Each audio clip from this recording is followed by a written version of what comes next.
Hello students, I am Ajay Singh from Chhattisgarh agriculture college और Eklavya IAS academy में आपका स्वागत है एक बार फिर से।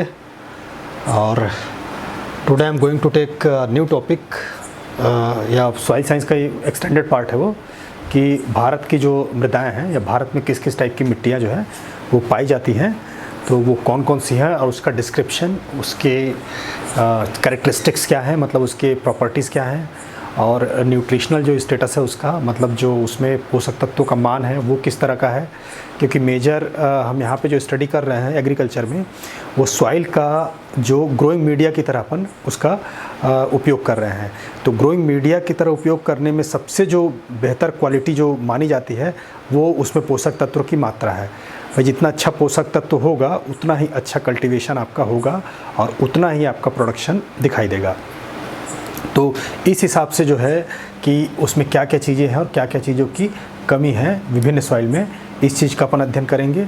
और फिर जो अलग अलग टाइप के सॉइल्स हैं उनका डिस्ट्रीब्यूशन पूरे इंडिया में कहाँ कहाँ पे है और कितने कितना एरिया जो है ये चीज़ कवर करता है, तो ये सारी चीज़ का हम स्टडी करेंगे। और फिर लास्ट में अपन इन जनरल देखेंगे कि इंडिया के सॉइल को अपन किस तरह से समराइज़ कर सकते हैं या संक्षिप्त रूप में अपन उस सॉइल को किस तरह से हम बता सकते हैं कि भाई पूरे इंडिया में इतनी प्रकार की सॉइल्स हैं और इसमें ये प्रॉब्लम्स हैं, ये उसकी खूबी है। तो सबसे पहले अपन स्टडी करते हैं आपका जो है जो ये है मेजर जो soil types of India, major soil types of India. तो पहला है आपका एलुवियल सॉइल हो गया, फर्स्ट आपका एलुवियल सॉइल है। फिर आपका दूसरा जो ब्लैक सॉइल है, तीसरा आपका रेड सॉइल्स हुआ, चौथा आपका लेटेराइट या लेटेरिटिक सॉइल्स भी बोलते हैं उसको, ये भी अपन ये है। फिर आपका पांचवा जो है फॉरेस्ट और माउंटेन सॉइल्स हो गए।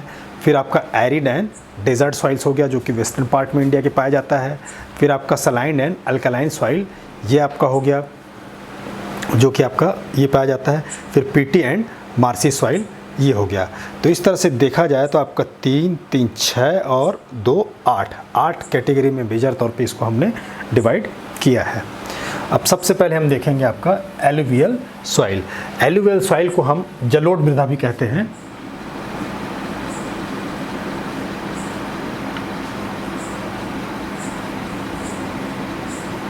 इसको हम जलोढ़ मृदा भी कहते हैं।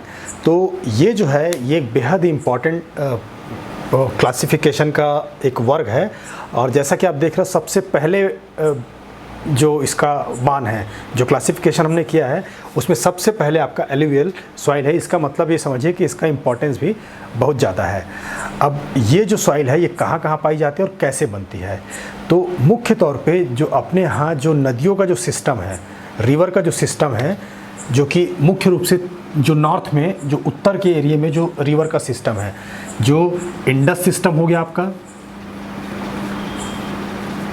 इंडस सिस्टम हो गया, फिर आपका गंगा हो गया और फिर आपका ब्रह्मपुत्र हो गया, ब्रह्मपुत्र आपका रिवर हो गया। इन रिवर इस सिस्टम की वजह से जो पूरा एरिया जो इंडिया का जो ऊपर का जो एरिया है उसका जो पोर्शन जो बनता है आपका, वो पोर्शन आपका इन रिवर के वजह से जो जितने भी आपके प्लेन्स में जिस तरह की मृदा का विकास होता है उसको जो सॉइल है वो आपका एलुवियल सॉइल या जलोढ़ मृदा कहलाती है। अब जलोढ़ मृदा का मतलब ये समझिए कि जल के द्वारा ही एक तरह से कहना चाहिए कि वॉश आउट जो है या वॉश अवे जो मृदा है या जल के द्वारा लाई गई जो मृदा है वो मृदा आपकी एलुवियल सॉइल कहलाती है। तो ये एक बहुत बड़ा एरिया जो है कवर करती है। जैसा कि हमने देखा है कि जब इधर से आपका पहाड़ों से जब आपका मतलब मान लो अपन इंडस को देखते हैं या जिसको हम सिंधु नदी कहते हैं, जिसको हम सिंधु नदी कहते हैं, तो सिंधु नदी जो एक तरह से अपन ऐसा आप इमेजिन करिए कि ये इंडिया का मैप है, तो तिब्बत के पठार से निकल के वो कराची के पास जाके क्या होता है कि वो डूबता है। मतलब कराची के पास क्या होगा, समुद्र में वो या वो खंबात उस खाड़ी में जो है वो आपका मिलता है। तो यहाँ से आते समय क्या है, ये पूरा एरिया क्रॉस करता है किसको, पहाड़ों को। तो पहाड़ों को जब ये क्रॉस करेगा तो जैसे आपके पहाड़ इस तरह से हैं, ऐसे पहाड़ हैं, तो बीच में से ये क्या है, नदी इस तरह से होते हुए आती है। अब जब ये नदी होते हुए आएगी तब इसका जो ग्रेविटी की वजह से, गुरुत्वाकर्षण की वजह से और अपने तेज होने की वजह से क्या करती है कि सारी मिट्टी को काटते हुए वे नीचे की ओर लेके आती है, नीचे की ओर उसको लेके आती है। अब ये तब तक उसको लेके आती रहती है जब तक कि आपको ढाल उसको मिलता रहेगा। भाई ढाल जितने देर तक मिलता रहेगा उतने समय तक मिट्टी को लेके आती रहेगी। और फिर क्या होता है कि ये पूरा जो मिट्टी है वो प्लेन में जाके क्या होता है, जमा होता है। प्लेन में आपका जमा होगा, जहाँ पे उसको मैदानी भाग मिल जाएगा। मैदानी भाग में जब स्लोप नहीं होगा तो वो आगे उसका मूवमेंट नहीं होगा। तो मिट्टी का एक तरह से मोटे तौर पे समझिए कि एक ढेर जो है वो पूरा इस एरिया में कवर हो जाता है। तो इस तरह से ऐसे ही आपका इंडस भी है, गंगा का भी, और जो आपका ब्रह्मपुत्र है, ये पूरा जो ये तीनों नदियों का जो पूरा सिस्टम जिस तरह का आपका निकल के ये नीचे की ओर आता है और समुद्र में मिलता है, तो उनके द्वारा जो मृदा लाई जाती है उससे मिलके क्या होता है, आपका एलुवियल सॉइल का निर्माण होता है। ये आपका एक इम्पॉर्टेंट पोर्शन है, आप ध्यान रखिएगा। अब ये पूरा जो सिस्टम है, जितना भी वो जितना आपका मृदा वो लेके आती है, उसको हम 3 पार्ट में वैसे बेसिकली अपन डिवाइड करते हैं।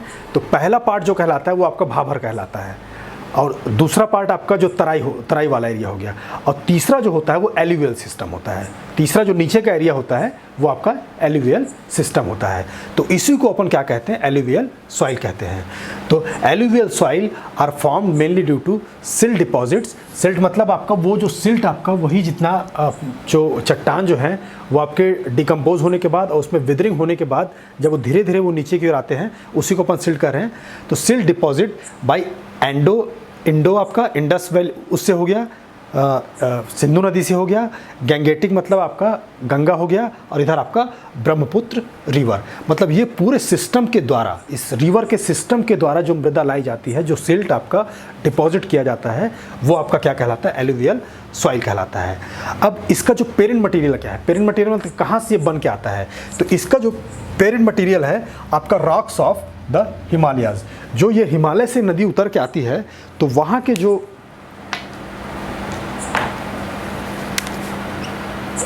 वहाँ के जो आपके रॉक्स हैं वही क्या है, इसके बेसिक पेरेंट मटेरियल होते हैं। तो rocks of the Himalaya form the parent material. तो एलुवियल सॉइल का आपका पेरेंट मटेरियल जो है वो रॉक्स ऑफ द हिमालय या हिमालय के जो चट्टान होते हैं वही धीरे विदरिंग होके यहाँ पे आते हैं। दस the parent material of this soil is of transported origin. इसका मतलब यह है कि वहाँ पे जो जिस जगह पे सॉइल पाई जाती है, एलुवियल सॉइल पाई जाती है, उस सॉइल पे एलुवियल सॉइल जिस जगह पे पाई जाएगी वहाँ से वो सॉइल वहाँ पे मुख्यतः नहीं पाई जाती। वो क्या है, वो सॉइल आपकी कहाँ से पाई जाती है, वो आपके ऊपर से होके या दूसरे जगह से होके वो सॉइल वहाँ पे उस जगह पे पाई जाती है। या कहना चाहिए कि जिस जगह पे वो सॉइल पाई जा रही है वो कहीं दूसरी जगह से ट्रांसपोर्ट होके वहाँ पे आई है। तो उसका ओरिजिन जो होता है वो क्या होता है, ट्रांसपोर्ट किया गया होता है। And they are the largest soil group covering 50 lakh square kilometre. जो इंडिया का जो टोटल का जो सॉइल का एरिया है उसमें 50 लाख स्क्वायर किलोमीटर या 46% ऑफ द टोटल जो एरिया है उसको ये कवर करता है। तो ये एक लार्जेस्ट ग्रुप को ये फॉर्म करता है। फिर देखा जाए तो ये जो है आपका जो जितना भी आपका एक्टिविटी होता है, जो पॉपुलेशन जो अपना टोटल पॉपुलेशन है उसका जो 40% पॉपुलेशन इसी के द्वारा क्या है, सपोर्ट किया जाता है। मतलब फूड मटेरियल के मामले में यही जो आपका जो सॉइल है इसके माध्यम से 40% जो इंडिया का जो पॉपुलेशन है उसको फूड की प्राप्ति होती है, या उतने फूड मटेरियल का प्रोडक्शन इस प्रकार की सॉइल में किया जाता है। यहाँ पे जैसे आप देख रहे हैं जो पीले कलर में जितना भी आपका पोर्शन दिखाई दे रहा है ये आपका एलुवियल सॉइल है। ये देखिए यहाँ से ये पूरा आपका इंडस हो गया, गंगा हो गया और ब्रह्मपुत्र हो गया। ब्रह्मपुत्र आपका ये एरिया हो गया, गंगा आपका ये एरिया वाला हो गया और इंडस आपका ये वाला एरिया हो गया। इस तरह से एरिया हो गया। अब इसमें एक चीज़ ध्यान रखिएगा, ये पूरा जो एरिया है ये आपका एलुवियल का रीजन है। इसमें एक चीज़ ध्यान रखिएगा कि इसकी जो ये चौड़ाई है, इसका जो विड्थ है वो आपका ज़्यादा है, जबकि आपका इसका जो लंबाई है या इस तरह से आपका लंबवत रूप से देखेंगे तो ये इसकी विड्थ आपकी कम है, जबकि ये वैल्यू इसका ज़्यादा है। और जो इसकी ऊंचाई होती है, मतलब जितना मटेरियल लेके आता है, जो एलुवियल जो डिपॉजिट होता है उसकी भी ऊंचाई कहीं कहीं पे आपका 1 से 2 किलोमीटर तक आकी गई है। मतलब 1 से 2 किलोमीटर तक का वो मिट्टी जो है डिपॉजिट करता है और उसके ऊपर ही फिर क्या होता है, सिविलाइजेशन का विकास होता है। तो ये जो है आपका एलुवियल सॉइल है जिसमें आपका इंडिया का जो 40% पॉपुलेशन जो है वो आपका इसके ऊपर डिपेंड करता है। फिर अपन देखेंगे कैरेक्टरिस्टिक्स ऑफ एलुवियल सॉइल या जलोढ़ मृदा के आपके गुण। तो ये एक तरह से क्या होता है, इमैच्योर और वीक प्रोफाइल की सॉइल होती है। इमैच्योर इसलिए होती है क्योंकि भाई तुरंत जो है वो कहाँ से वाटर के थ्रू वो या नदियों के थ्रू लाई गई मृदा है, तो उसमें उसका विकास हुए बहुत दिन नहीं हुआ होता। Soil mature over the time होती है, मतलब एक लंबा टाइम होगा, उसमें वेदरिंग होगा, डिकम्पोजिशन होगा, ये सब होने के बाद जो है एक सॉइल का जो है अस्तित्व आता है। तो एक तरह से क्या होता है कि इमैच्योरिटी होता है और इसका प्रोफाइल जो है आपका वीक होता है। और उसका कारण क्या है कि रिसेंट ओरिजिन, वो बहुत पुरानी सॉइल आपकी नहीं होती। फिर इस सॉइल में चूंकि इसका जो पेरेंट मटेरियल होता है रॉक्स होता है, तो उसका जो ये है वो आपका ज़्यादातर सैंडी सॉइल आपका उसमें पाया जाएगा। लेकिन ज़रूरी नहीं कि सैंडी हो, कई जगह ऐसा ही पाया जाता है कि क्ले का भी काफ़ी ज़्यादा मात्रा इसके अंदर पाया जाता है। तो इसीलिए लिखा गया है कि most of the soil is sandy and clay soils are not uncommon. Uncommon नहीं है, वो भी क्ले भी उसमें पाया जा सकता है। अब चूंकि ये सैंडी सॉइल है तो नेचुरली क्या होगा कि ये आपका क्या होगा, पोरस होगा। पोरस होगा मतलब ये आपका दानेदार होगा और इससे आसानी से पानी और एयर का जो सर्कुलेशन आसानी से हो सकता है या पानी आसानी से आपका नीचे जा सकता है। तो the soil is porous because of its loamy nature. Loamy nature क्या है, क्योंकि जिसमें सैंड और क्ले का इक्वल प्रोपोर्शन होता है, तो इस वजह से ये पोरस होता है। इसमें आसानी से आपका मतलब पोरोसिटी इसकी ज़्यादा होती है। फिर आपका चूंकि इसकी पोरिसिटी है और टेक्सचर जैसे हमने आपको पिछले वीडियो में बताया है कि भाई डिफरेंट प्रोपोर्शन ऑफ आपका सॉइल सेपरेट्स, मतलब जो अलग अलग कण हैं उनका कितना प्रोपोर्शन उसके अंदर है, तो उसके वजह से इसमें आपका सैंड भी पाया जाता है और क्ले भी पाया जाता है। तो इससे क्या है, ये एक अच्छा ड्रेनेज सिस्टम जो है, गुड ड्रेनेज सिस्टम ये प्रोवाइड करता है, जो कि क्या होता है कि एग्रीकल्चर के लिए काफ़ी फेवरेबल कंडीशन वो अच्छा कंडीशन वो पैदा करता है। इसमें ध्यान रखिएगा कि कभी भी किसी फील्ड में जहाँ पे हम खेती कर रहे हैं वहाँ पानी यदि लंबे समय तक खड़ा है तो ये क्या है, वो खेती के लिए आपका क्या करेगा, वो एक नुकसानदायक है। हाँ, राइस का केस अलग है। राइस में क्या होता है कि पानी खड़े रहने पे भी क्या है, वो राइस के प्लांट को फ़ायदा करता है, क्योंकि उसका स्ट्रक्चर जो है, उसमें जो रूट का स्ट्रक्चर है इस तरह का होता है कि उसमें ऑक्सीजन की पूर्ति आसानी से हो जाती है। लेकिन जो इन जनरल दूसरे क्रॉप्स में क्या होगा कि यदि आपका सॉइल पे ज़्यादा पानी भरा हुआ है तो धीरे धीरे क्या करेगा, सॉइल के स्ट्रक्चर को आपका डैमेज करेगा, ख़राब करेगा। तो these soils are constantly replenished by the recurrent floods. अब इसमें ये भी है कि ये सॉइल्स जो है ये आगे यदि निकल भी जाए तो ये इस सॉइल्स के ऊपर क्या है, धीरे धीरे और नदियों के थ्रू जो सॉइल आता रहता है वो डिपॉजिट होता रहता है और इस तरह से पूरा एक साइकिल इसका चलता रहता है। तो वहीं से इसका जो गुण का है आपका बेसिकली इसमें विकास होता है। अब इसमें हम ये देखेंगे कि इसमें आपका जो अलग अलग जो पोषक तत्व है उनकी मात्रा क्या होती है।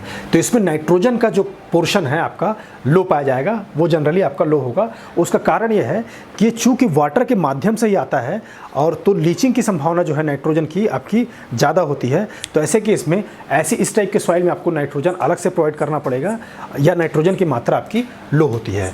सेम इसी टाइप का आपका जो पोटास होता है, आपका पोटास की मात्रा आपकी इसमें एक चीज़ आपका गलत लिखा हुआ है, पोटास और जो एल्कली मैटर है उसकी जो मात्रा इसमें पर्याप्त होती है, उसमें इसकी मात्रा पर्याप्त होती है। लेकिन जो फास्फोरिक एसिड की मात्रा है या फास्फोरस का मात्रा जो है, the proportion of phosphoric acid is low, मतलब आपका फास्फोरस का मात्रा इसमें कम होगा। तो इस तरह के एलुवियल सॉइल में आप ध्यान रखिएगा कि आपको फास्फोरस की मात्रा कम मिलेगी, नाइट्रोजन की मात्रा कम मिलेगी, लेकिन आपको पोटास की मात्रा या एल्कली नेचर इसका पाया जाएगा। फिर दिया है द प्रोपोर्शन ऑफ आपका iron oxide and lime very with in a wide range. हाँ, इसमें आयरन ऑक्साइड भी और लाइम ये भी पाया जाएगा, लेकिन कुछ ऐसी जगह पे आपको एलुवियल सॉइल मिलेगा जहाँ पे ये काफ़ी कम मात्रा में पाया जाता है। और ये इनके बीच का जो रेंज है, जो आपका मतलब स्टेबिलिटी का जो रेंज है वो आपका काफ़ी बड़ा है, कहीं पर्याप्त मात्रा में पाया जाएगा और कहीं ये बिल्कुल भी नहीं पाया जाएगा। लेकिन इस प्रकार की मिट्टी में आयरन ऑक्साइड और लाइम आपका पाया जाता है। अब हम ये देखेंगे कि इसमें हम किस तरह का क्रॉप लगा सकते हैं। चूँकि ये मेजर तरह से देखा जाए तो ये सैंडी सॉइल है, या फिर आपका लोमी सॉइल कहना चाहिए, जिसमें सैंड और क्ले का दोनों का प्रोपोर्शन है, हालांकि सैंड जिसमें ज़्यादा है।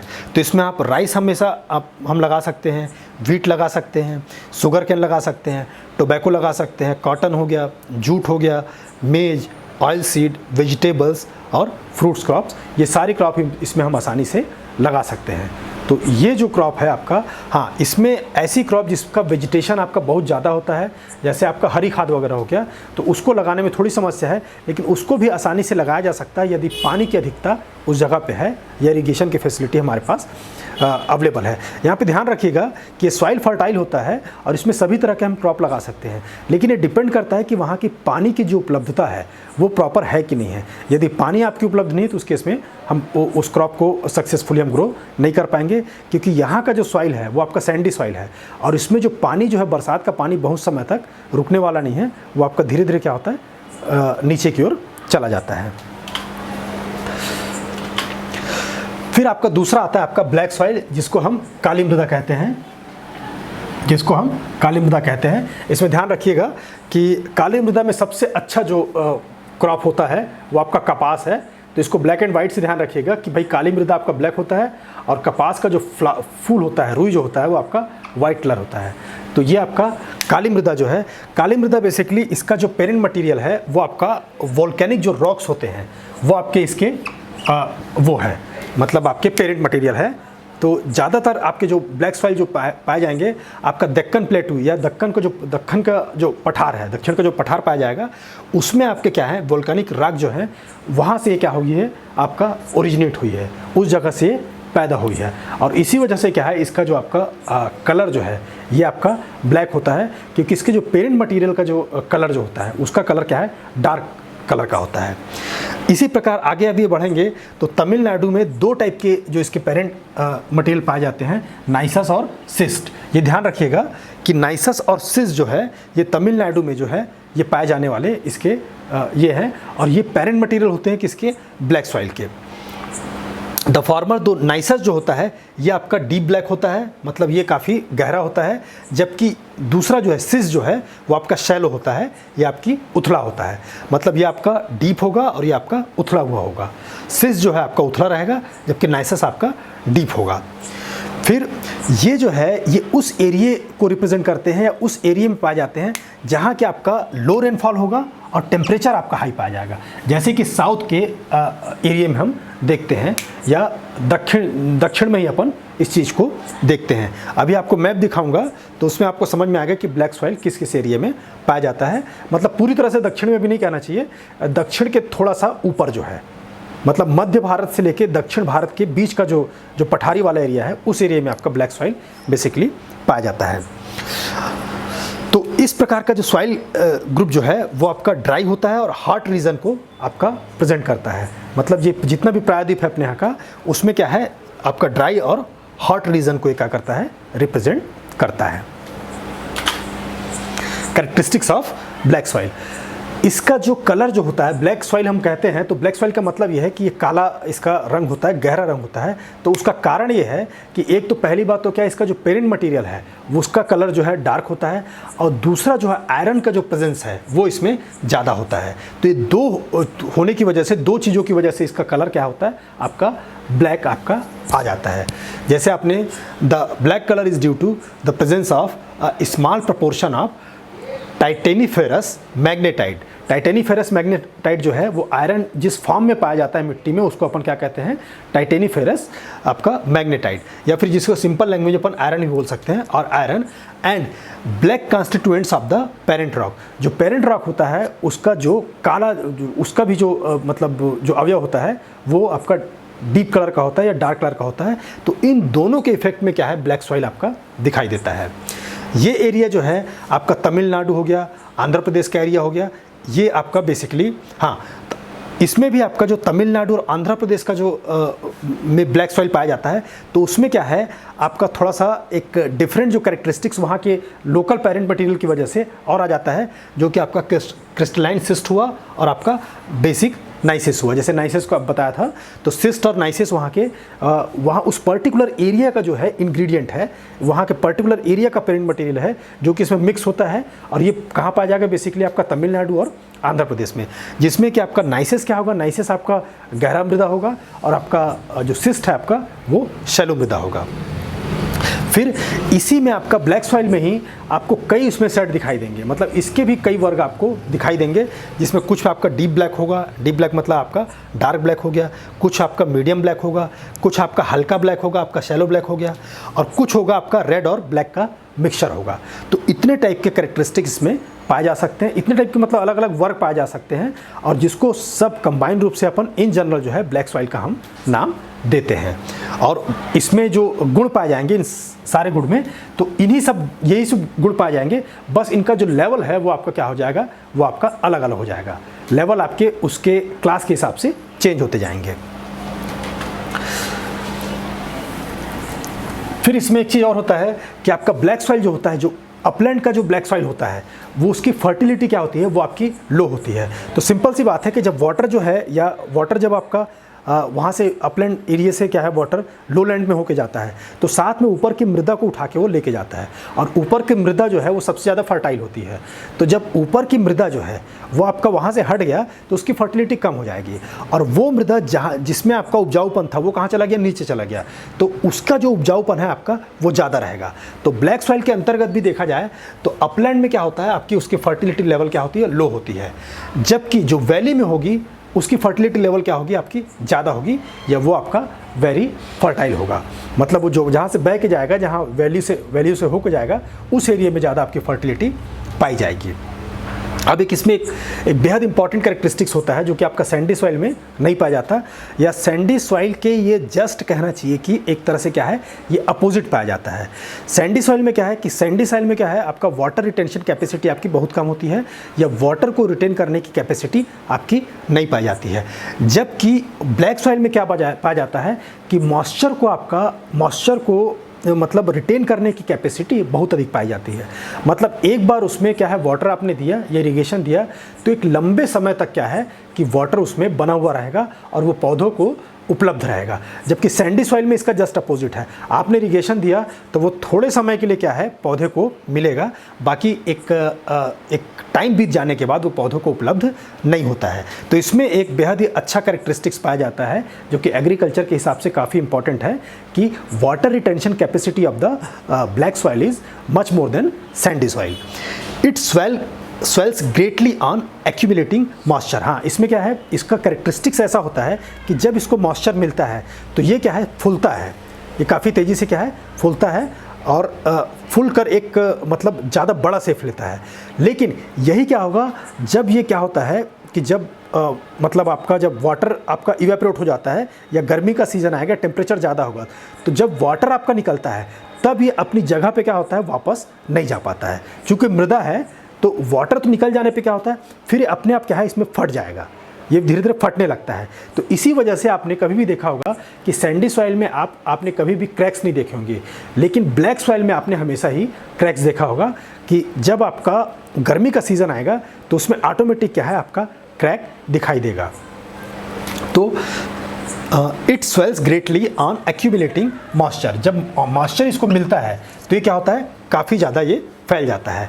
अब फिर strenuous effort is required to work on such soil in rainy season. इसमें यह भी ध्यान देने लायक बात है कि जब इसमें मॉइस्चर यदि आ गया तो इसमें क्या है, कोई भी काम करने के लिए बहुत ज़्यादा शक्ति की आवश्यकता होती, बहुत ज़्यादा पावर की आवश्यकता होती।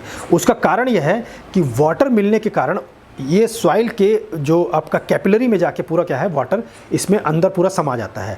अब उसमें एक तरह से कहना चाहिए कि सॉइल हो गया और वाटर दोनों का स्ट्रेंथ मिल जाता है। तो इसमें यदि आप हल भी चलाएंगे तो उसमें आपको ज़्यादा एफर्ट लगेगा, उसमें आपको ज़्यादा पावर लगेगा। इवन ट्रैक्टर से भी आप जुताई करते हैं तो आपका जो पावर जो है, पावर का जो अमाउंट है वो आपका ज़्यादा लगेगा। तो काली मिट्टी का आपका यही एक बेहद आपका गुण होता है कि इसमें आप जो भी आपका इंटरकल्चर ऑपरेशन करेंगे उसमें आपकी पावर आपको ज़्यादा लगेगा, क्योंकि उसका कारण यह है कि जब वाटर के साथ मिलता है तो ये क्या हो जाता है, स्टिकी हो जाता है, या फिर आपका मतलब एक चिपचिपापन इसमें पैदा हो जाता है।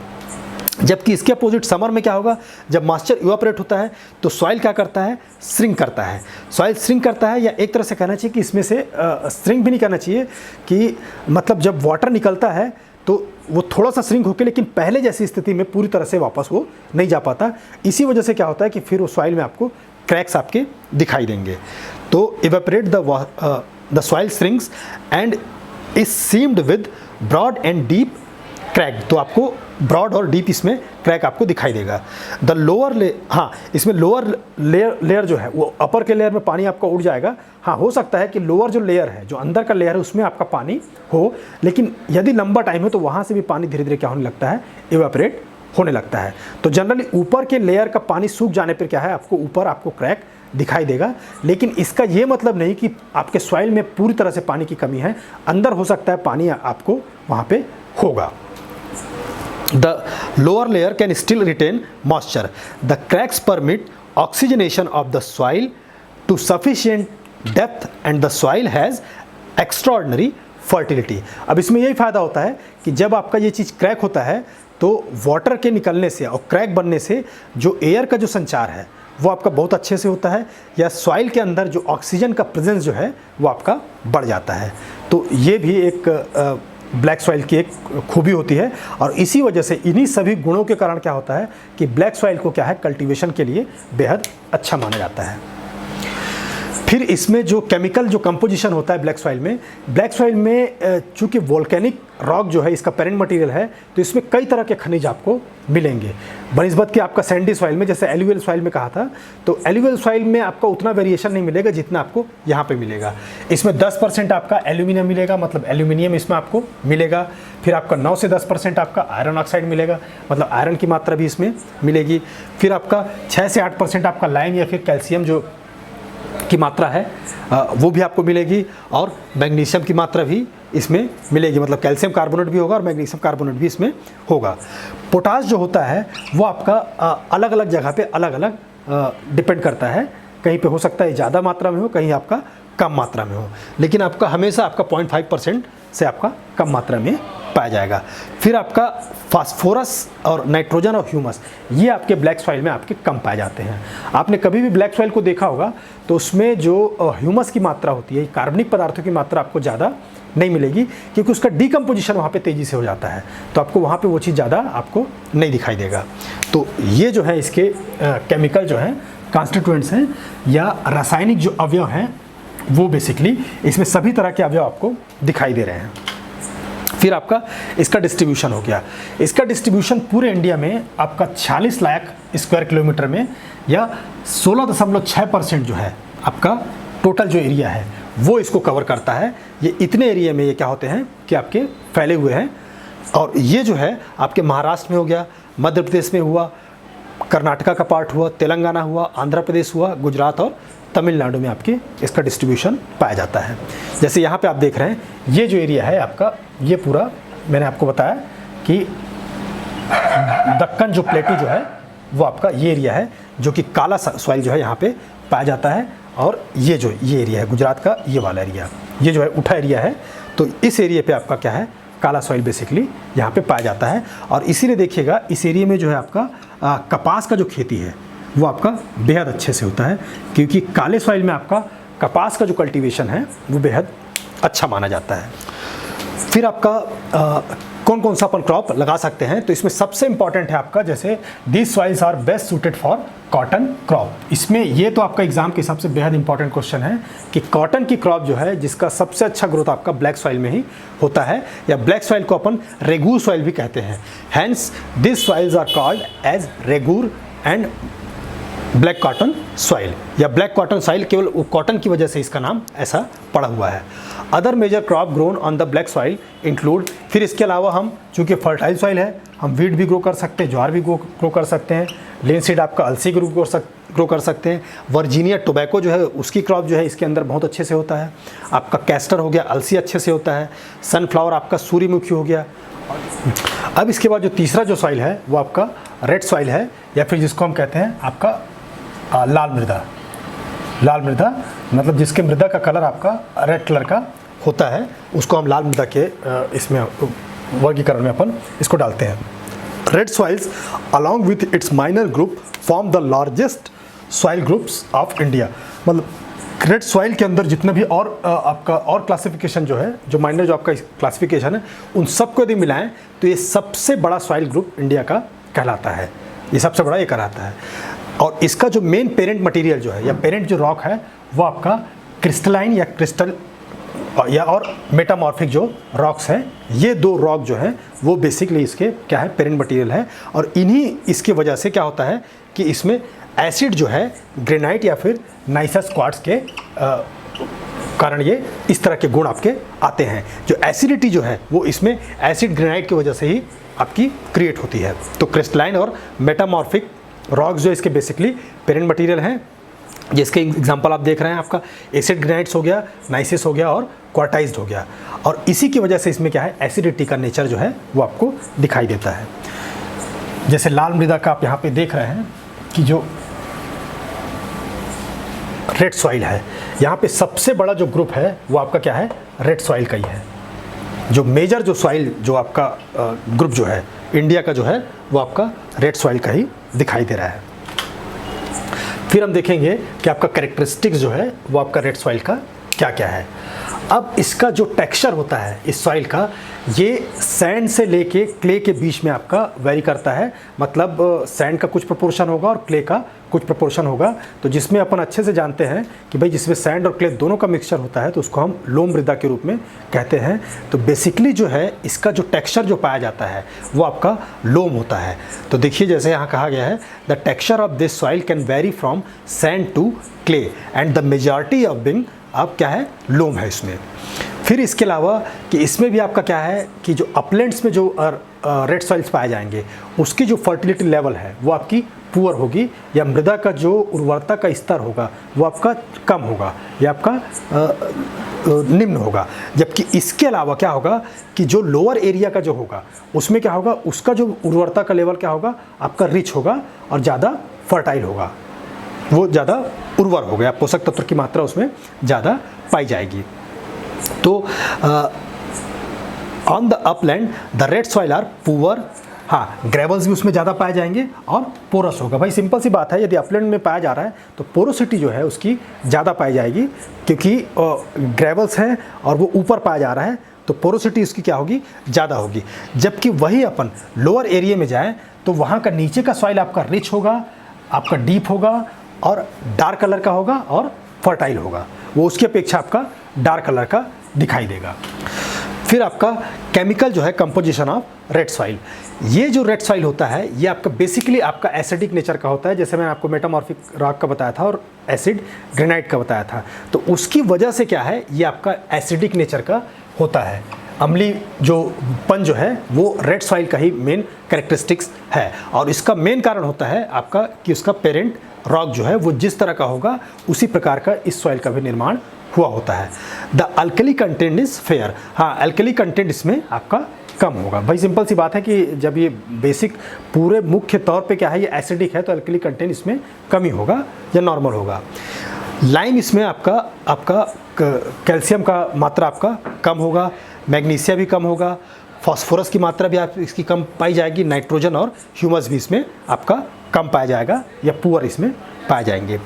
अब इसके अलावा जो है ये सब तो कम पाया जाएगा, लेकिन किसकी मात्रा ज़्यादा होगी, तो इसमें आपका पोटास या पोटेशियम जो है ये जो है इनकी मात्रा आपकी ज़्यादा पाई जाएगी। ये वैसे दोनों एक ही चीज़ है, लेकिन मतलब पोटास जो है हम इसमें अवेलेबल फॉर्म में कह रहे हैं। तो पोटास और पोटेशियम की जो मात्रा है वो आपका इसमें अधिक मात्रा में पाया जाएगा, जबकि यही जो नाइट्रोजन की मात्रा है और फास्फोरस की मात्रा है वो इसमें कम मात्रा में पाई जाएगी।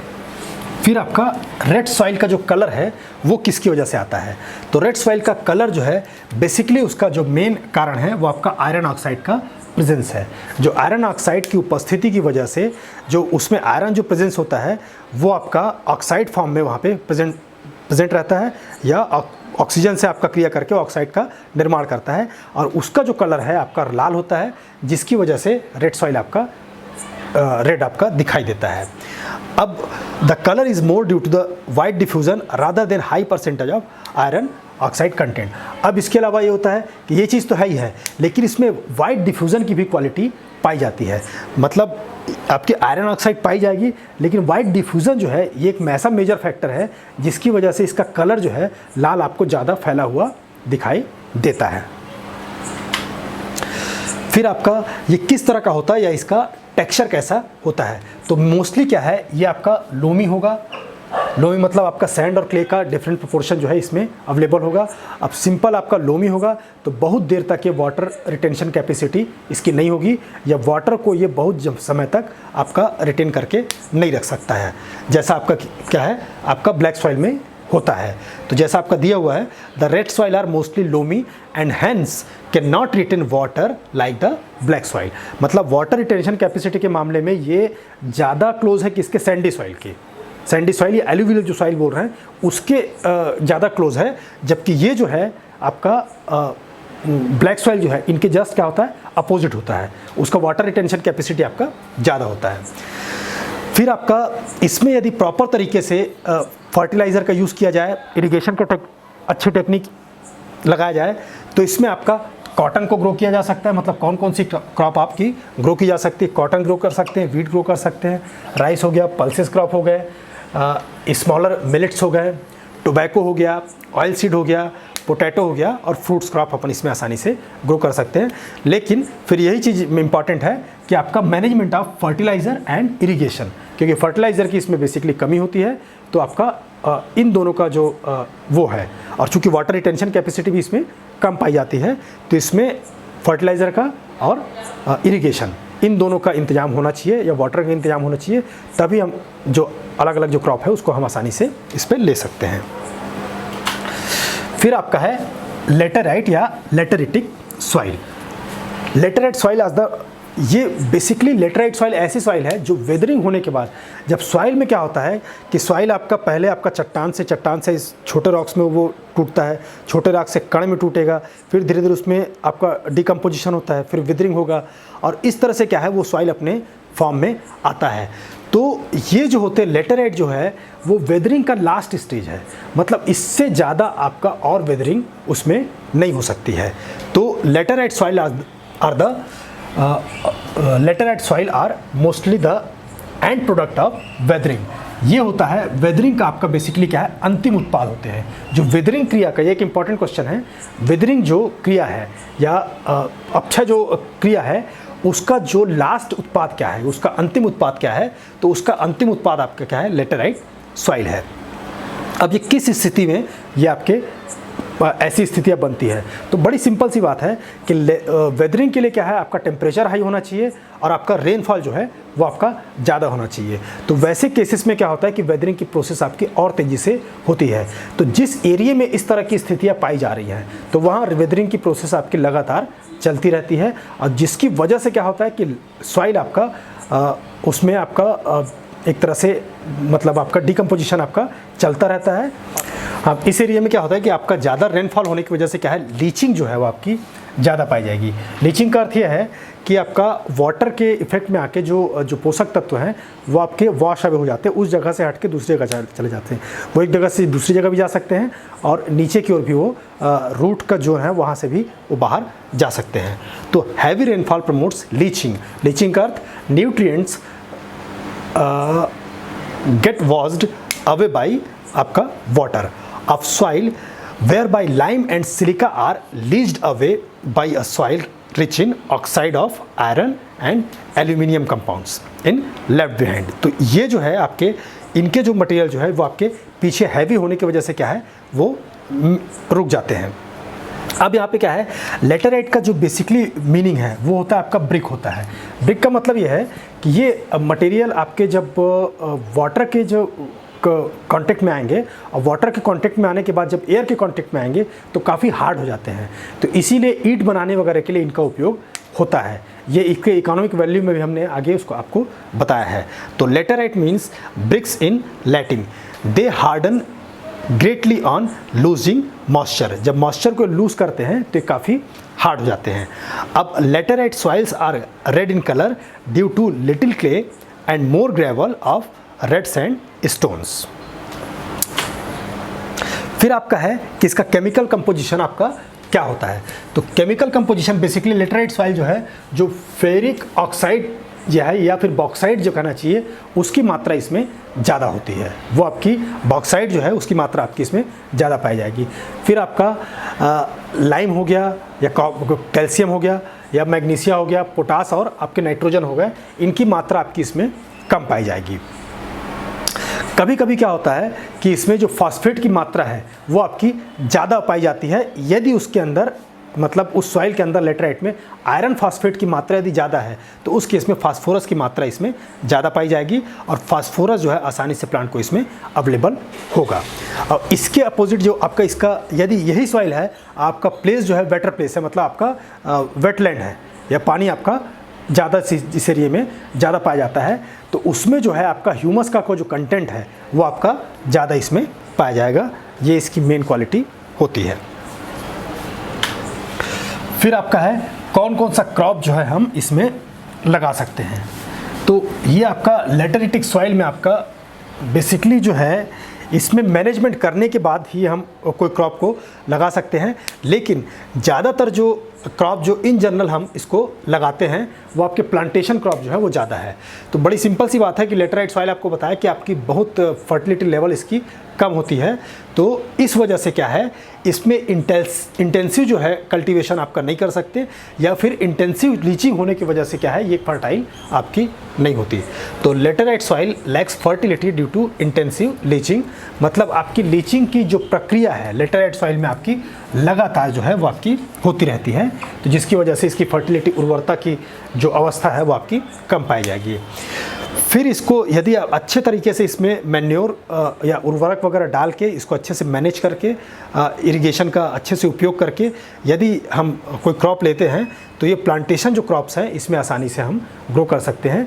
या इंडिया के ज़्यादातर जो लेटरेटिक जो सॉइल्स हैं उसमें प्लांटेशन क्रॉप ही ग्रो किया जाता है, वहाँ पे आपका बेसिकली उर्वरक और इरिगेशन का प्रबंध करके।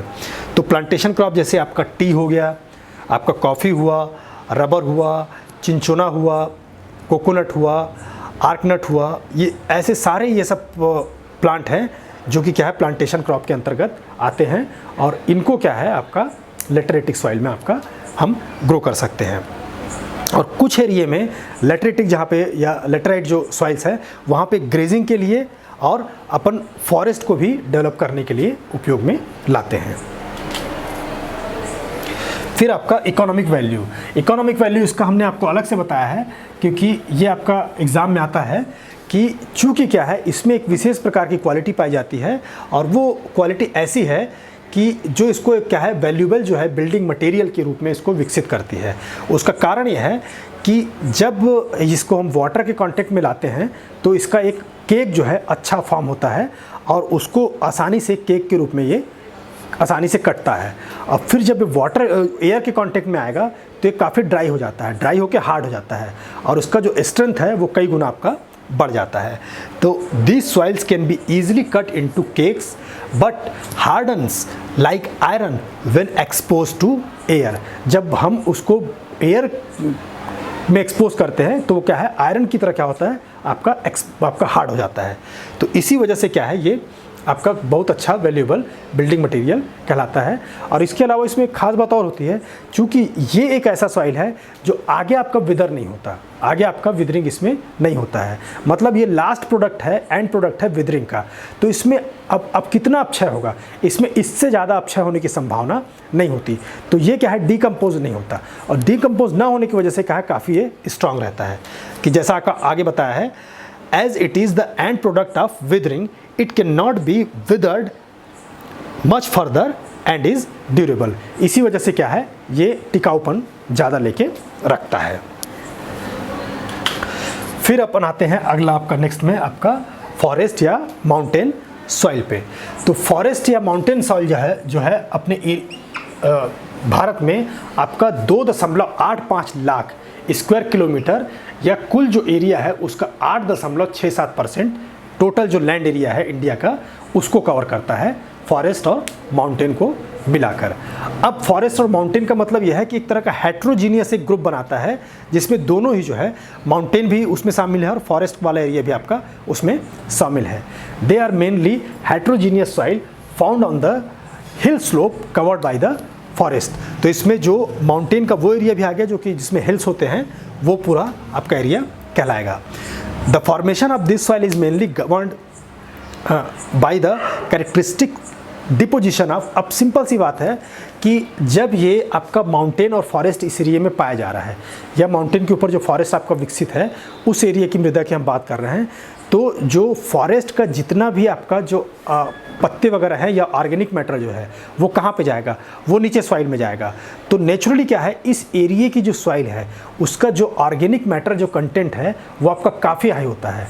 मतलब दूसरे मृदाओं की अपेक्षा इसमें आपका ऑर्गेनिक मैटर का कंटेंट और देयरफॉर आपका ह्यूमस का कंटेंट वो आपका बेहद ज़्यादा होता है, और इसीलिए सॉइल जो है काफ़ी फर्टाइल भी मानी जाती है।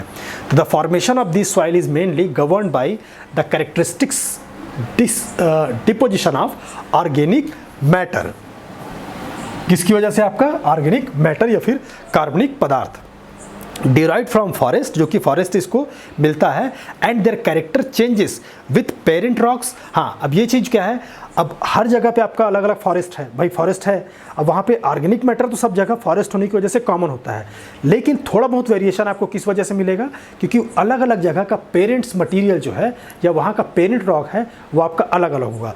तो फॉरेस्ट माउंटेन सॉइल में भी आपको कई कैटेगरी दिखाई देगी या कई वर्ग आपको दिखाई देंगे। तो उसका कारण ये है कि अलग अलग जगह का जो पेरेंट मटेरियल है वो आपका अलग अलग होता है।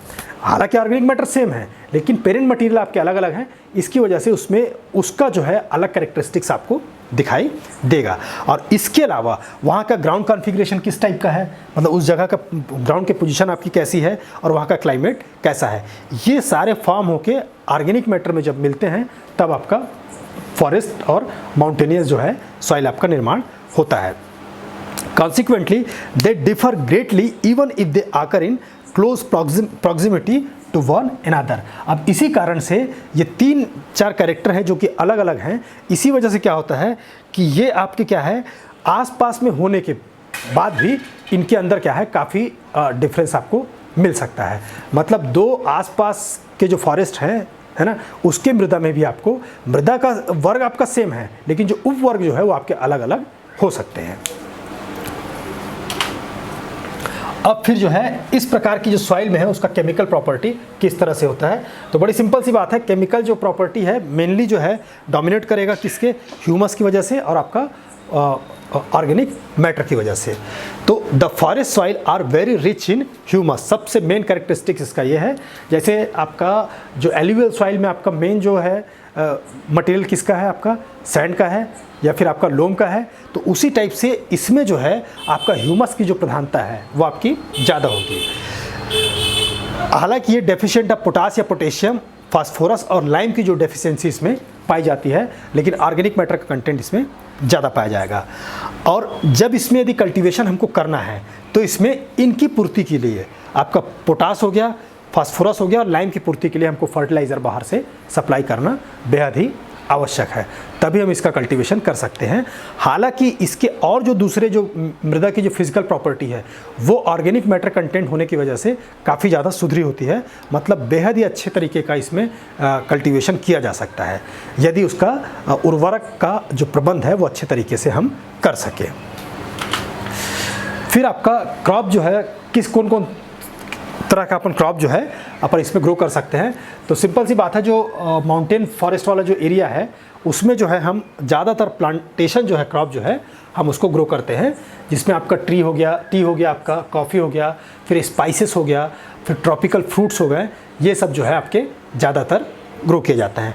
और इसके अलावा जो है आपके वीट, बार्ले, मेज, ये सब जो है ये भी टेम्परेट फ्रूट्स, ये सब भी आपके ग्रो किया जाता है। लेकिन ये जो एरिया है आपका, जो हिमालय का जो फॉरेस्ट रीजन है उस एरिया में इसको किया जाता है। मतलब ये आपका नॉर्थ के आपके एरिया में किया जाएगा और ये आपका साउथ के जो आपका माउंटेन वाला एरिया है उसमें किया जाएगा। फिर आता है आपका अगला क्लासिफिकेशन आपका एरिड डेजर्ट सॉइल। तो एरिड डेजर्ट सॉइल का मतलब ये वो वाला पोर्शन है जो कि आपका कहना चाहिए कि राजस्थान वाला जो एरिया है, वो जो उस एरिया में जो सैंड वाली सॉइल पाई जाती है उसको अपन क्या कहते हैं, एरिड डेजर्ट सॉइल कहते हैं।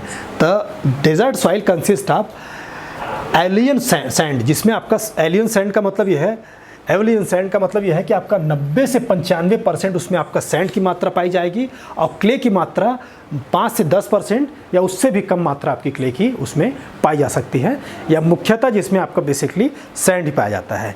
अब इस प्रकार का जो मृदा है वो आपका जो थार वगैरह वाला एरिया है, या फिर एक तरह से कहना चाहिए कि आपका राजस्थान का जो रेगिस्तान वाला एरिया है, उसमें आपका क्या है, ये जो है ये चीज़ पाई जाती है।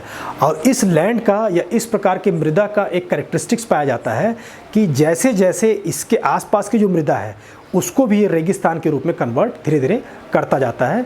तो उसका कारण यह है कि चूंकि यहाँ पे वेजिटेशन का आपका अभाव होता है और हवाएं तेज़ी से चलती हैं, तो हवाएं तेज़ी से चलने की वजह से एक सैंड जो है एक जगह से उठ के क्या करती है, दूसरे जगह आपकी आसानी से जो है मूव करती है। तो जिस वजह से जो एडजेसेंट एरिया होता है या आसपास का एरिया है उसको भी क्या है, ये सैंड के रूप में क्रिएट करता जाता है। और इसका जो टोटल एरिया है आपका इंडिया में, ये आपका 1.42 लाख स्क्वायर किलोमीटर, या फिर आपका 4.32% जो है ये टोटल आपका इसको कवर करता है। फिर ये क्या है, the presence of sand inhibits the soil growth. तो सिंपल सी बात है कि सॉइल की ग्रोथ जो है वो आपकी इसके प्रेजेंस में क्या होता है, सैंड के प्रेजेंस में आपकी इनहिबिट होती है या फिर रुकती है। और desertification of neighbouring soil is common due to intrusion of desert sand under the influence of wind. Simple सी बात है कि भाई आसपास का जो एरिया है यदि सैंड का है तो विंड के इफेक्ट में आके क्या होता है कि आसपास के एरिया को भी क्या है, डेजर्ट के रूप में कन्वर्ट करता है। फिर आपका है जो किस किस एरिया में ये चीज़ पाया जाता है। तो सिंपल सी चीज़ है कि मेन राजस्थान तो इसमें है ही, इसके अलावा पंजाब और हरियाणा का भी एरिड और सेमी एरिड वाला एरिया इसके अंतर्गत आता है। तो आकर in arid and semi arid regions of Rajasthan, Punjab and Haryana. अब sandy soil without clay factor are also common in coastal region of the Orissa, Tamil Nadu and Kerala. मतलब ये तो ये वाला एरिया हो गया इस साइड का आपका वेस्टर्न वाला, और इसके अलावा जो है आपका जो ईस्टर्न का जो घाट जो है, ईस्टर्न घाट का, और इधर तमिलनाडु और केरला वाला जो एरिया है वहाँ पे भी इस तरह के सैंडी सॉइल आपको दिखाई देंगे।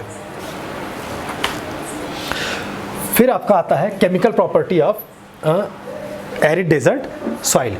अब इसमें सिंपल सी बात है, जहाँ पे आपका ऑर्गेनिक मैटर कंटेंट नहीं है तभी क्या है सैंड के रूप में वहाँ पे सॉइल जो है विकसित हुआ है, या फिर सैंड की मात्रा आपकी वहाँ पे ज़्यादा है।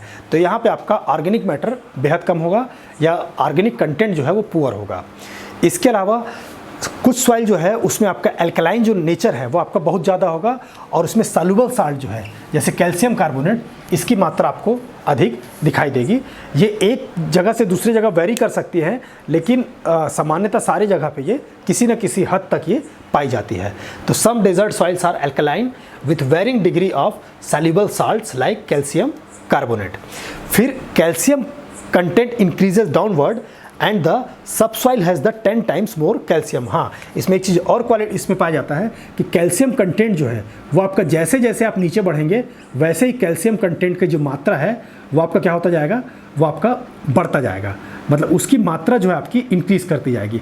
ऊपर के सॉइल में आपको कैल्शियम का कंटेंट कम मिलेगा, जबकि नीचे के एरिया में आपको कैल्शियम का कंटेंट आपको कई गुना ज़्यादा मिलेगा। The phosphate content of this soil is as high as the normal alluvial soil. तो कहने का मतलब है कि जितना आपका एलुवियल सॉइल में या जलोढ़ मृदा में जितना आपका क्या है फास्फोरस का कंटेंट होगा, उतना ही कंटेंट इसमें भी आपका पाया जाता है। फिर नाइट्रोजन, सिंपल सी बात है भाई, जब आपका ऑर्गेनिक मैटर का कंटेंट इसमें नहीं है और एल्कलिनिटी जो पाई जा रही, तो आपका नाइट्रोजन भी इसमें क्या है, कम पाया जाएगा। But some of it is available in the form of nitrates, और यदि होगा भी तो क्या है, ये नाइट्रेट के फॉर्म में अवेलेबल आपको उसमें होगा। फिर इस टाइप की जो आपका सॉइल है उसमें किस किस तरह का हम क्रॉप ग्रो कर सकते हैं। तो इसमें आप बहुत ज़्यादा क्रॉप आप ग्रो नहीं कर सकते हैं। उसी टाइप के क्रॉप को जिसमें कि ड्रॉट को सहने की क्षमता हो या सॉल्ट को सहने की क्षमता हो, उन सब को आप यहाँ पे ग्रो कर सकते हो। तो phosphate and nitrates make this soil fertile whenever moisture is available. हाँ, यहाँ पे इसके लिए सबसे ज़्यादा जरूरी, चूँकि डेजर्ट है या आपका एरिड सॉइल है, तो इसके लिए वाटर की अवेलेबिलिटी है वो बेहद ज़्यादा आवश्यक है। जब आपका वाटर उपलब्ध होगा उसी हालत में क्या है, आप इसमें जो है कहना चाहिए कि उर्वरता का लेवल जो है ऊपर आएगा। यदि वाटर इसमें उपलब्ध नहीं है तो उर्वरता का लेवल आपका ऊपर नहीं आएगा। मतलब एक तरह से कहना चाहिए कि पोषक तत्व होने के बाद भी क्या है वो पौधों के प्राप्त होने वाली स्थिति में नहीं होंगे। तो मैंने जैसे पहले ही कहा आपको कि जो ड्रॉट रेजिस्टेंट जो वैरायटी है वो क्या है ज़्यादा अच्छे से यहाँ पे विकसित हो सकती है। तो phosphate and nitrate makes this soil fertile whenever moisture is available. There is a possibility of reclaiming these soils if proper irrigation facilities are available. तो बड़ी सिंपल सी बात है, ये यदि आपके पास इरिगेशन फैसिलिटी वहाँ पे अवेलेबल है तो इस टाइप के एरिया में आप अच्छे से कल्टीवेशन कर सकते हो, या वहाँ के सॉइल को अच्छे तरीके से विकसित भी रिक्लेम आपका किया जा सकता है। In large area only the drought resistant, अब ये तो क्या है जहाँ की इरिगेशन फैसिलिटी की अवेलेबिलिटी है वहाँ की बात है, लेकिन इन जनरल क्या है ये ऐसा वहाँ पे संभव ज़्यादा एरिया में नहीं हो पाता। तो वहाँ पे किन किन क्रॉपों को एट प्रेजेंट जो है वर्तमान में ग्रो किया जाता है। In large area only the drought resistant and salt tolerant crops such as barley, इस तरह का जो सूखा जो सहने वाली फसल है, जैसे बार्ले हो गया, आपका कॉटन, मिलेट्स हो गया, कॉटन भी ग्रो कर सकते हैं, मेज हो गया, पल्स हो गया, ये सब इसमें ग्रो किया जाता है। फिर आता है आपका सलाइन और अल्कलाइन सॉइल। तो सलाइन अल्कलाइन सॉइल ये क्या है, आपका जो कहना चाहिए कि अनडिकम्पोज जो रॉक फ्रेगमेंट्स होते हैं वो जब वेदरिंग जब उसमें होता है तो उसमें इनके साल्ट जो है प्रोवाइड होते हैं, आपके सोडियम हो गया, मैग्नीशियम हो गया और कैल्शियम सॉल्ट जो है वो आपको यहाँ पे पैदा होते हैं। तो जिसकी वजह से क्या है सलाइन अल्कलाइन सॉइल का आपका निर्माण होता है। तो मोटे तौर पे आप ये मान के चलिए कि जो सलाइन अल्कलाइन सॉइल में आपका एसिड हो गया, साल्ट हो गया, इनकी मात्रा जो है आपको ज़्यादा मिलेगी। मतलब पोटेशियम की साल्ट की मात्रा, सोडियम साल्ट की मात्रा, मैग्नीशियम साल्ट की मात्रा, कैल्शियम की मात्रा, इनकी मात्रा जो है आपको उसमें ज़्यादा दिखाई देगी। Large amount of sodium, potassium and magnesium है सीन, सिंपल सी बात है, उसके ज़्यादा मात्रा उसमें आपको दिखाई देगी। इसी वजह से क्या होता है, साल्ट के कंटेंट आपके ज़्यादा होने की वजह से इसको फर्टाइल सॉइल हम नहीं कहते, या ये उर्वर सॉइल जो है नहीं कहलाती है। In region with low water table the salt percolate into subsoil and in the region with good drainage the salt are washed away by flowing water.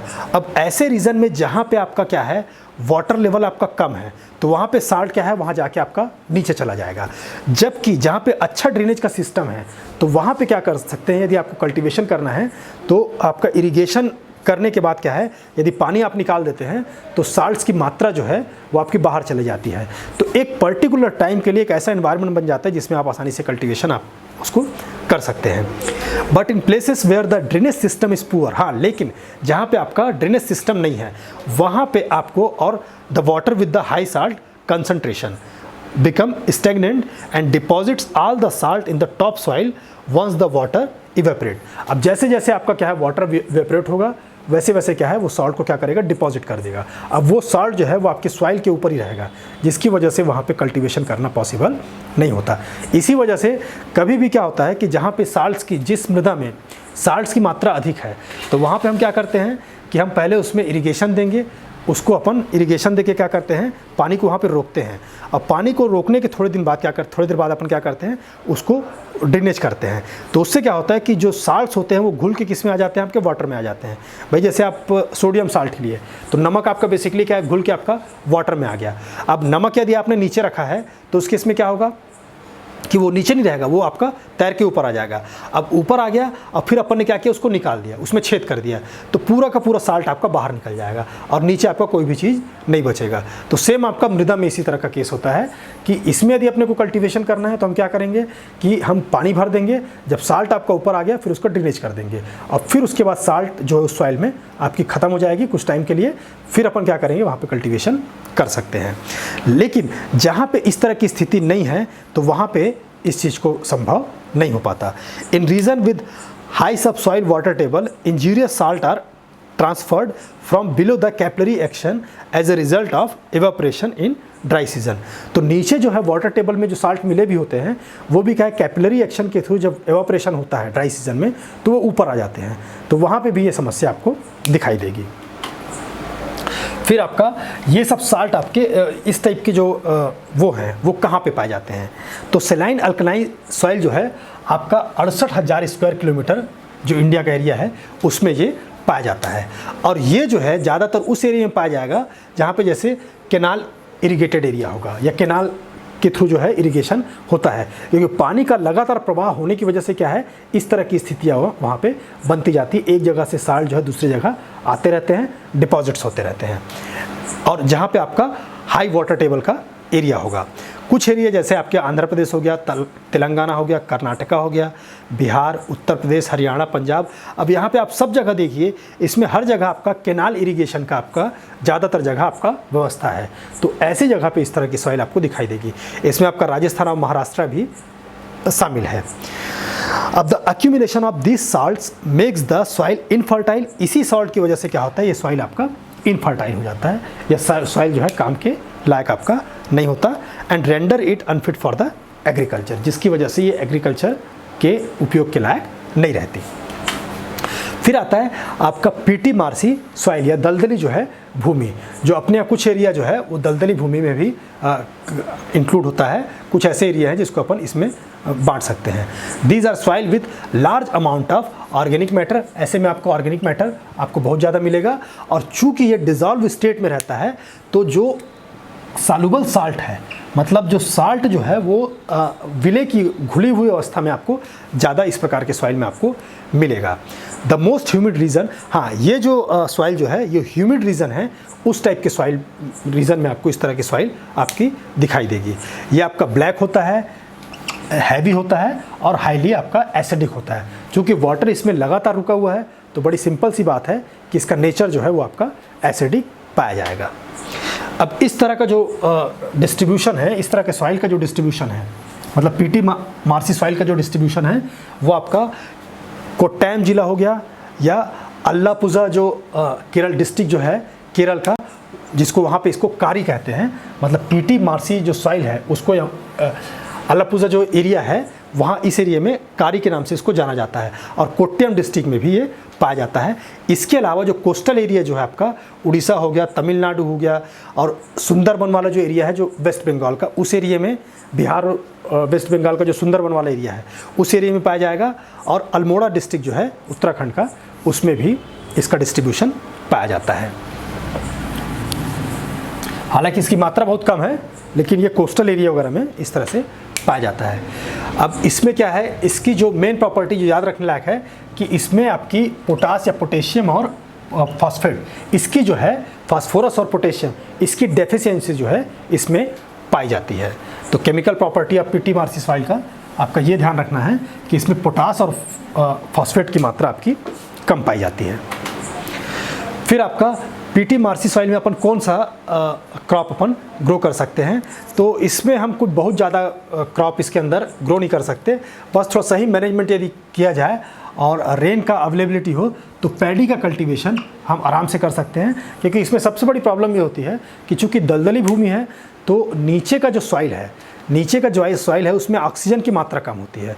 अब ये ऑक्सीजन की मात्रा कम होने की वजह से क्या होता है कि हम दूसरे क्रॉप का कल्टीवेशन हम इसमें नहीं कर सकते, जबकि पैडी में इस तरह की अवस्था आपकी नहीं पाई जाती। पैडी में इसका हम आसानी से पैडी का कल्टीवेशन इसमें कर सकते हैं। फिर आपका इन जनरल जो है हम ये देखेंगे कि आपका जो इंडियन सॉइल है उसमें क्या क्या चीज़ पाया जाता है, उसके कैरेक्टरिस्टिक्स क्या क्या हैं और क्या क्या की उसमें कमी पाई जाती है। तो ज़्यादातर जो इंडियन सॉइल है वो पुरानी हो चुकी हैं, मैच्योर हो चुकी हैं। केवल जो इधर जो सॉइल साफ आपका पेनिनसुलर जो प्लेटू है ये काफ़ी ओल्ड है, जबकि नॉर्दर्न जो प्लेन का जो वो है, मतलब जो उत्तरी क्षेत्रों का जो मैदान है उसका जो सॉइल है वो आपका क्या है, वो आपका थोड़ा नया है। मतलब एक तरह से यदि कंपेयर करेंगे तो उत्तरी मैदान वाली जो मृदा है वो नई है, और दक्षिणी जो पठार की जो मृदा है वो आपकी उसकी अपेक्षा काफ़ी क्या है, पुरानी है। इसको हमने पिछले इसमें स्टडी भी किया है। अब इंडियन सॉइल में आपका ज़्यादातर क्या है, नाइट्रोजन की कमी है, मिनरल सॉल्ट की कमी है, ह्यूमस और ऑर्गेनिक मैटर जो है ये इसमें कम पाए जाते हैं। इसमें ध्यान रखिएगा। इसीलिए सबसे ज़्यादा हमारे यहाँ नाइट्रोजनस जो फर्टिलाइज़र उसका उपयोग हम करते हैं। नाइट्रोजन हो गया, मिनरल सॉल्ट्स हो गए, ह्यूमस हो गया और ऑर्गेनिक मैटर, इनकी आपकी बेसिकली कमी पाई जाती है। इन जनरल अपन बात कर रहे हैं, पर्टिकुलर एरिया की बात नहीं कर रहे हैं। फिर plains and valley have thick layer of soil while hilly and plateau area depicts thin soil cover.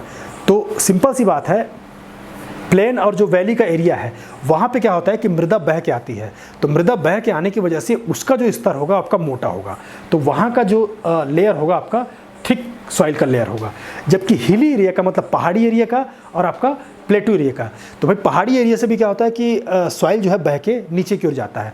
अब पठार भी क्या है, पठार मतलब मृदा के ऊपर ऐसी संरचना है जो कि ऊँची उठी है, तो वहाँ से भी क्या होता है कि सॉइल का आपका जो कहना चाहिए कि इरोजन जो है वो नीचे की ओर होता है। तो यहाँ पे आपको क्या पाया जाएगा, आपका थिन लेयर जो है सॉइल का पाया जाएगा।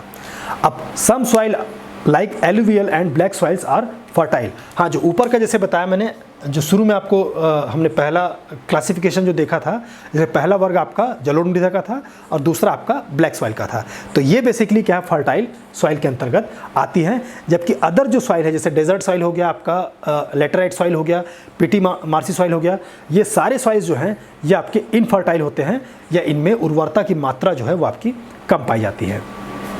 अब जो इंडियन सॉइल्स जो हैं वो आपकी क्या है, कई लंबे समय तक इसको कल्टीवेशन किया जा रहा है, या एक काफ़ी हज़ारों साल से कहना चाहिए कि हम कल्टीवेशन की प्रोसेस जो है इसमें हम कर रहे हैं।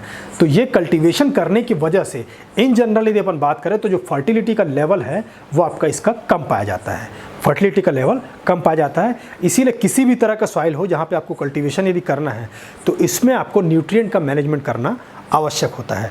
यदि आपको फुली उसका पोटेंशियल यूज़ करना है सॉइल का, तो उस केस में क्या है, आपको फर्टिलाइज़र का मेंटेनेंस करना ही पड़ेगा।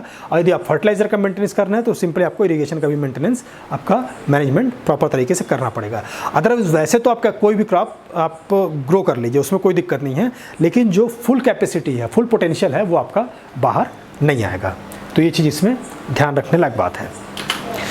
फिर आता है कि इंडियन सॉइल में बेसिकली किस किस तरह की प्रॉब्लम आपकी पाई जाती है और कौन कौन से एरिया में पाया जाता है। तो जो सॉइल इरोजन है, जो भी आपके जो मतलब आपका पहाड़ी क्षेत्र है, या फिर मतलब जहाँ पे पहाड़ वाले एरिया पाया जाता है, हिमालय का जो एरिया है वहाँ पे आपका सॉइल इरोजन का बहुत बड़ा प्रॉब्लम पाया जाता है। जैसे आपका हिमालयन रीजन हो गया और आपका चंबल की जो क्षेत्र है वहाँ पे आपका इरोजन का एक बहुत बड़ा प्रॉब्लम इसमें पाया जाता है। फिर आपका फर्टिलिटी जो है वो डेफिशिएंट है, मतलब आपकी उर्वरता की कमी भी कई सॉइल में जहाँ जहाँ है वहाँ पे पाई जाती है। अब वो इस तरह की सॉइल आपकी रेड सॉइल है और लेटरेट सॉइल है जिसमें फर्टिलिटी की कमी पाई जाती है, जिसको अपन स्टडी कर चुके हैं। फिर आपका डेजर्टिफिकेशन, मतलब जहाँ पे थार डेजर्ट वगैरह है, और कुछ जो है कर्नाटका का जो पार्ट है, जो कि रेन शेडो रीजन जो है पार्ट है कर्नाटका का, वो एरिया हो गया, और तेलंगाना का वो एरिया हो गया, वहाँ पे डेजर्टिफिकेशन भी तेज़ी से हो रहा है। मतलब जो है, जो एक तरह से आसपास की डेजर्ट के आसपास की जो उपजाऊ मृदा है वो डेजर्ट के रूप में क्या है, कन्वर्ट होती जा रही है। ये भी प्रॉब्लम इंडियन सॉइल में दिखाई दे रहा है। मतलब आपका पॉपुलेशन का जितना ज़्यादा प्रेशर आ रहा है उसकी वजह से क्या है कि लैंड का एक्सप्लॉयटेशन आपका बहुत ज़्यादा रहा है। मतलब लैंड की जो कैपेसिटी अपनी नेचुरल फार्मिंग की है वो जितने दिन में एक्वायर करती है, उससे कम टाइम में हम उस कैपेसिटी को क्या कर रहे हैं कि लैंड से हम प्रोडक्शन में चेंज कर ले रहे हैं। तो ये एक बहुत बड़ा प्रॉब्लम